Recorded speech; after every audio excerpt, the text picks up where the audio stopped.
Hello everyone, आज हम बात करने वाले हैं टमी टक सर्जरी के बारे में। टमी टक सर्जरी क्या होती है, टमी टक सर्जरी के लिए क्या गुड और आइडियल कैंडिडेट्स हैं, टमी टक सर्जरी कैसे परफॉर्म की जाती है, टमी टक सर्जरी के बाद क्या पोस्ट ऑपरेटिव इंस्ट्रक्शंस रहती हैं। मेरा नाम डॉक्टर रितेश आनंद है। मैं एक प्लास्टिक और कॉस्मेटिक सर्जन हूँ, डायरेक्टर एंड फाउंडर हूँ centre for aesthetics Gurugram India में, जहाँ पर हम ये सभी कॉस्मेटिक सर्जरी परफॉर्म करते हैं।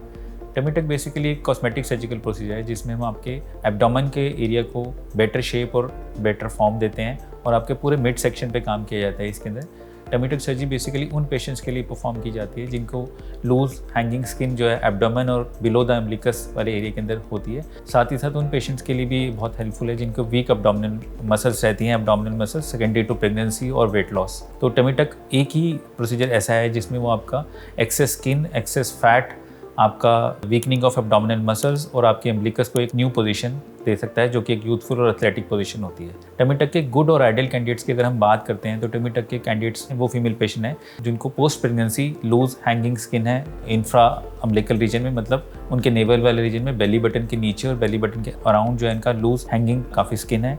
ऐसे वाले पेशेंट जिनको ऐसे लगता है कि उनकी एब्डोमिनल मसल वीक हो गई हैं सेकेंडरी टू प्रेगनेंसी और वेट लॉस।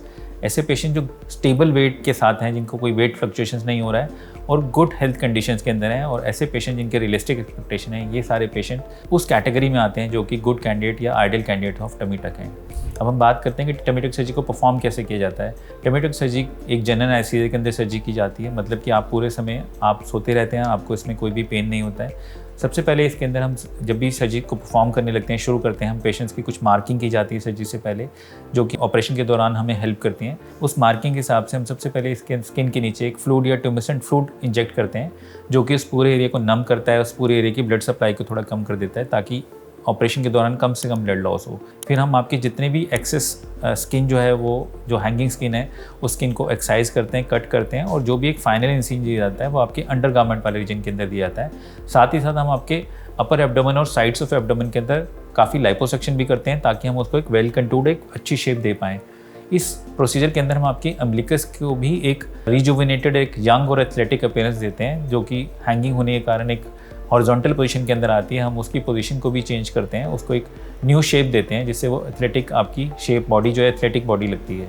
तो ये सारी चीज़ें हम टमी टक सर्जरी के अंदर करते हैं। इमीडिएटली आफ्टर द सर्जरी हम पेशेंट को एक ड्रेसिंग अप्लाई करते हैं। पेशेंट को लगभग 1 से 2 दिनों के बाद हम ड्रेसिंग भी पेशेंट को चेंज किया जाता है। तो ये सब प्रोसीजर हैं जो उस टमी टक सर्जरी के दौरान किया जाता है। अब मैं बताने वाला हूँ कि what are the post operative instruction जो कि हम पेशेंट्स को देते हैं after the tummy tuck surgery. हम जब भी टमी टक सर्जरी परफॉर्म करते हैं, नेक्स्ट डे से ही पेशेंट को वॉक कराने के लिए एडवाइस करते हैं, वॉक कराने में हेल्प करते हैं, एनकरेज करते हैं। जब भी हम पेशेंट को नेक्स्ट डे से वॉक कराते हैं, हम उसको ये बोलते हैं कि उसको अपने कोर को थोड़ा बेंड करके, अपने टॉर्सो को थोड़ा बेंड करके चलना है ताकि उसके स्टिच लाइन के ऊपर कोई प्रेशर ना आए। 2 से 3 दिनों के अंदर हम पेशेंट को प्रेशर गार्मेंट देते हैं। पेशेंट शॉवर जो है वो नेक्स्ट 2 डेज़ के बाद से, ऑफ द सर्जरी के बाद से ले सकते हैं ईजिली। पेशेंट को एक एंटीबायोटिक ऑइंटमेंट भी दी जाती है जो अपने स्टिच लाइन के ऊपर अप्लाई कर सकते हैं। पेशेंट के जितने भी स्टिचेस होते हैं वो एब्जॉर्बेबल स्टिचेस हैं, मतलब कि पेशेंट को उन स्टिचेस को कटवाने के लिए नहीं आना पड़ता है।